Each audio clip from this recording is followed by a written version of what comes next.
Hi everyone, Elliot here. So we're in HitFilmExpress. I'm going to walk through how to set up the master project properties to match the best quality video that you're creating with your smartphones. If we think back to the project that we made for the week 0 exercise, that was actually at a lower resolution of 720p. The files that we're making with our phones will be at 1920 by 1080p. So we want to make sure that we have a project setting that matches that, so that when we come to upload our final videos, they're in the best quality that we can possibly create. So let's make a new project, and we want to choose an option that has a resolution of 1080p, so it's one of these top ones. Most phones record at a frame rate of 30 frames per second or 29.97.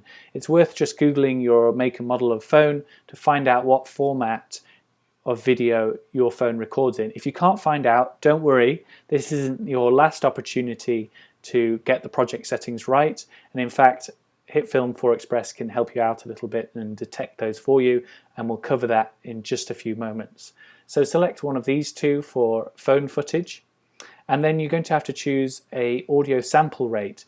Now unfortunately the only way you can find out what sample rate your phone records in is once you've got the project open and you bring the clips into the timeline. So what I'd suggest is just choosing one of these two. It's either going to be 44,100 or 48,000. And if that doesn't match the clips you bring into the media browser, then just come back, make a new project with the correct sample rate. So I'm going to choose 44,100 because I know that that's the sample rate of my iPhone 5S. And then I'm going to press Start Editing. Okay, so now I've got my blank project. The first thing we should do is save. HitFilm4Express does not autosave like iMovie, so save as frequently as you remember to do so you don't lose any work. So now let's bring in our clips to the media browser. And let's also bring in our script because we're going to build our rough assembly as well. Okay, so you'll see as we've brought the clips into the media browser, it's actually telling us what the settings are, including the audio sample rate. So there's a huge mismatch here. We've got the resolution correct, but the frame rate is 23.976 and our sample rate is at 48,000, and that's because these clips were actually taken with my professional camera.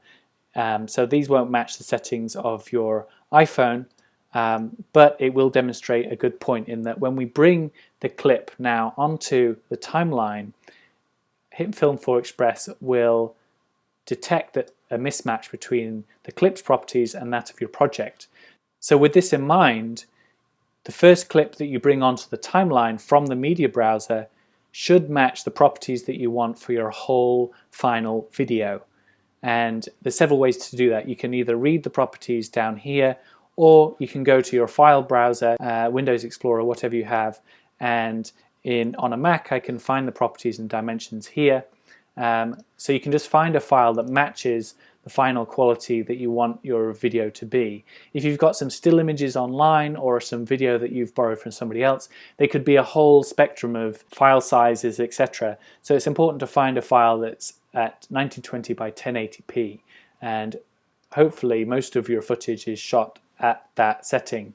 So once you've chosen the file that represents the settings that you want the rest of your project to be, you just make sure that that's the file that you bring in first onto your timeline. So that was this one, and when we bring that onto the timeline in HitFilmExpress, it will detect that there's a mismatch between the project settings and the clip settings, and it will ask you if you want to match the project settings to the clip, and you can hit yes. And now we know we've got a project that matches the video files created by this camera. So that's really important. If you think you've got your project settings wrong at the setup stage, this is your final opportunity to get all your project settings in line. And now we're going to use this project to build our final videos. So let's think about how we build a rough assembly. Okay, so let's bring in our audio file here, and we're going to zoom in. So this is our recorded script. What I'm going to do is I'm going to play through the script and then add the B-roll as it's mentioned in the script. Here's the thing though, the snowy plover is a threatened species. So when he says a snowy plover is a threatened species, I'm going to cut to an image of a snowy plover. So I'm going to cut that shorter, and then I'm going to find the clip of my snowy plover. I'm going to play through the cut again. The snowy plover is a threatened species and their numbers are declining fast. Okay, so I'm going to cut where he begins to say their numbers are declining fast. Species and their And cut that to about there. These are just rough edits at the moment. So now I want to put something in here that illustrates their numbers are declining, but I don't actually have any video files yet that demonstrate that. So I can put a little reminder to myself that that's what I want. So I'm going to put in any file that I have just so I can make a composite shot. And I'm first going to choose how long I want that illustration to be. numbers are declining fast. It's getting harder and harder. I'm going to have it about that long. So this isn't the video that I'm going to put in this place, but because of the way HitFilm4Express works, I just need something there so then I can put some text on top. So with the clip selected, I right click and I'm going to make composite shot. Hit OK. And now using the text tool, I can add a text layer to the clip. And I'm going to make the width a little bit bigger. I'm going to make that, actually I'm going to make it double. And now in here, I can just type negative trend graph. And then underneath I can perhaps write something like stop motion to remind myself of like what I'm thinking to put in this space.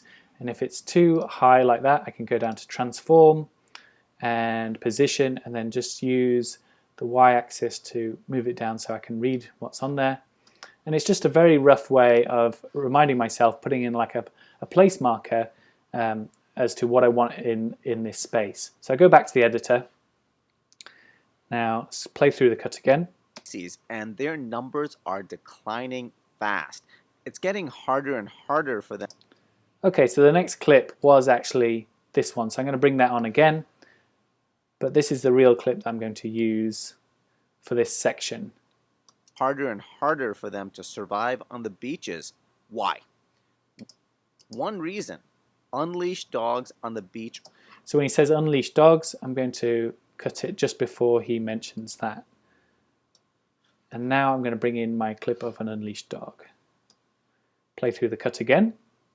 One reason, unleashed dogs on the beach really mess with the bird. So you can see it's a little bit out of focus at the beginning of the clip. So I'm going to cut the beginning of the clip like that, bring that back up against where the cut is and play through again. Unleashed dogs on the beach really mess.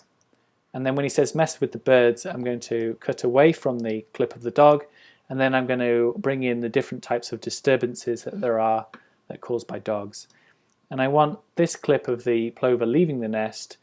I want the part where she's actually leaving, so I'm going to cut the clip to about there and bring that up against there. We mess with the birds. And then I'm going to cut to the other type of disturbance, which is the bird taking flight. And again, I don't need all of this clip, as you can see it's quite long.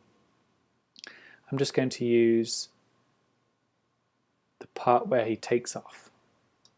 Going to clip and then move up to that previous part of the cut, play through again. Those bird martial arts, not so much help here. So now we've got our rough assembly and we're ready to move on to our rough cut. With the rough assembly laid down, now would be a really good time to save the project and duplicate it. So if we head over to where the file is saved, right click and duplicate or copy and paste or whatever you use.